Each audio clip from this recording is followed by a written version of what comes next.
California Proposition 6. What does it really mean for our state, our prisons, and incarcerated individuals? This measure would remove the constitutional provision that allows involuntary servitude as punishment for a crime. Let's take a closer look at both sides of the issue.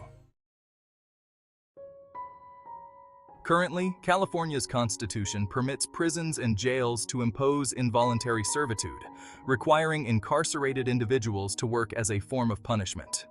Proposition 6 seeks to remove this provision entirely, aligning with modern values on human rights. Supporters argue that involuntary servitude is outdated and inhumane. They believe that removing this provision is a step toward ensuring fair treatment for all individuals, regardless of their legal status. They say that forcing prisoners to work without consent harkens back to a painful past of systemic oppression. They also point out that eliminating involuntary servitude doesn't mean ending prison labor entirely. Voluntary work programs would still exist, providing inmates opportunities for vocational training, rehabilitation, and skill building. On the other side, opponents worry about the potential impacts on prison operations. Labor performed by inmates helps maintain prison facilities and can reduce operational costs. Without mandatory labor, the state may face challenges keeping prisons running smoothly and safely.